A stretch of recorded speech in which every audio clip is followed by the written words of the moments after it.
Suppose you had a light bulb. That's one symbol for a light bulb. And if we drew an electrical circuit, we'll use this symbol for a battery and put a switch in there.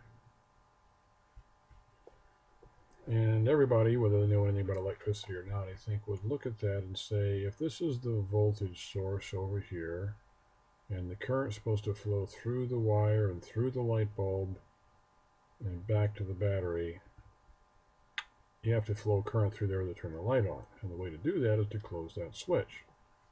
Okay, so that we've just defined a binary condition. If the switch is off, that equals no light. And if the switch is on, that is light. Okay? A lot of times we represent off and on by numbers. Most commonly, off is 0 and on is 1. So that's the only two conditions this can have is either off or on.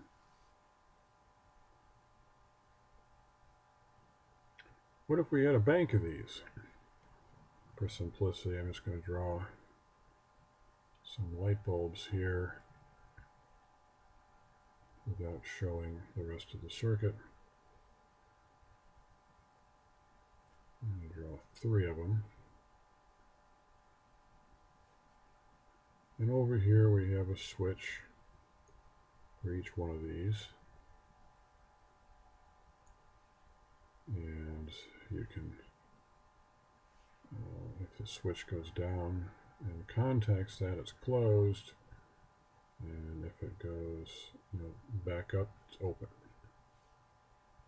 Okay. So these can either be off or on. So I'm going to define some conditions over here. Remember these definitions up here. Off is 0, on is 1. So I'll say the first one is off, the second one is on, and the third one is on. Okay, if I want to collect that information differently, I'm going to draw it horizontally like that. So this one is that one, this one is that one, and the 0 is over there. So I just kind of flipped the thing sideways instead of drawing it vertically. I drew them horizontally. So this could be a register. And let me draw some windows between them just to separate them, to indicate that the 3 different cells of information. So if I were to define, I'll draw this in red, a different 3-cell nomenclature and say it was 1, 1, 1. Well, from this definition up here and the fact that these 3 rotate up to that position, we have 1, 1, 1. That means all 3 of these lights would be on.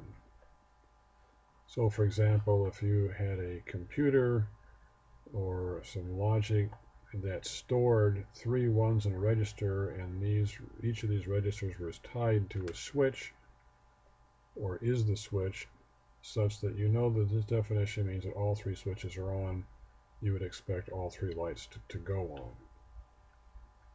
That is the most basic form of what digital logic is all about. Okay, let me draw some arrows here just to further illustrate how those things map. And the same with this one. This is going to be the one over here. This is going to be the one in the middle. And this is going to be the one right there. So I just drew 2 combinations of switches here, 110 and 111. Might ask the question, how many combinations are there? Well, for 3 bit positions, we can write this out. as 0, 0, 0, 0, 0, 1, 0, 1, 0, 0, 1, 1, and so forth.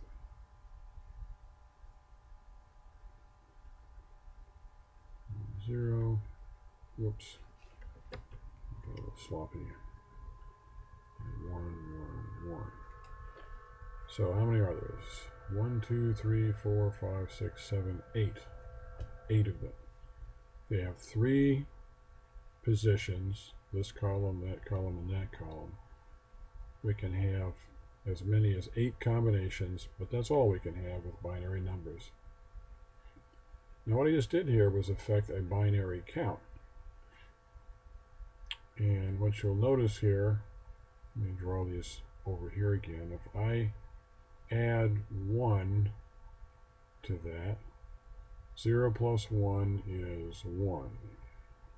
0 plus 0, 0, and 0 plus implied 0 also is 0. That's pretty straightforward. I mean, any decimal system looks exactly the same. Where it starts to get more interesting is where, let's say we add, I'll draw the leading zeros on this one. I should have drawn them on this one to be clearer. 1 plus 1. So 1 plus 1 is 2, right? Wait a minute. 2 is not a decimal, not a digit that we can use in binary. We can only use 0 and 1. Let's erase that. So what do? Well, just like decimal numbers, where you get a number that's larger than you can represent, if you added, say, 9 plus 2 in decimal, 9 plus 2 is 11, right? So what that is a 1 down here, and you carry the 1 over here into the tens place. That's 11. So if the number is going to be, if the adding these numbers are going to be larger than 9, it's going to carry something to the next place. So in binary, the largest number is 1. So if I add these two together, if the number is larger than 1, like 2 is larger than 1, we'd have to carry the 1 over there. So this would be 1, 0.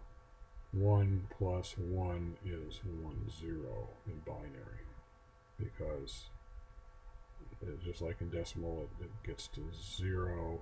1 plus 1 is 0. Carry the 1. So to complete this addition up here, 1 plus 1 is equal to 2. There's the 0 and 0, same as I drew over there without the leading 0.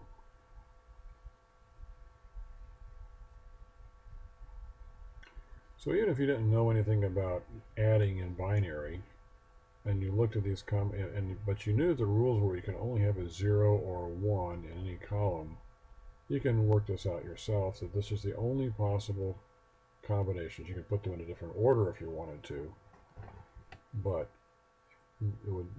there's 8 combinations of 1s and or 0s that you could put in 3 positions. Turns out that if you add another place, let's add another 0 over here. Good. Another 0 over here. And I have a leading 0 in front of all those things. Now, when this rolls over to 1 and all these roll back to 0, and it turns out that you have the same combination. I'm going to keep my hand off that button. All these together are going to be repeated down here. So we'd have an additional 8, the same 8, except with a 1 in front of it instead of a 0. Well, that's twice the number as before. Turns out in binary that each column represents doubling the number. So this is a 1's column, this is a 2's column, double the 2 to get 4, double the 4 to get 8. So that's the weighting that you'd use for the number in that column. Well, the numbers are only 0 or 1, so if you added up all these numbers, let's say added up this one here, in the 1's column is 1. In the 2's column, there's a 1, so that's 2. In the 4's column, there's a 0. The 8's column, there's a 0, so 1 plus 2 is equal to 3. This number is the equivalent to the decimal number 3. Let's take this one down here. The same thing. 1 times 0 is 0. 2 times 1 is 2. 4 times 1 is 4. And then 8 times 0 is 0. So this would be simply 4 plus 2 is equal to 6. This number here is decimal 6. So that's just a way of representing the same number. Decimal is what we're used to. Binary is what we're playing with here. Because it's a simpler system, it's just simply on and off. Think of lights, switches, and lights. And I'll expand this theme in the next video.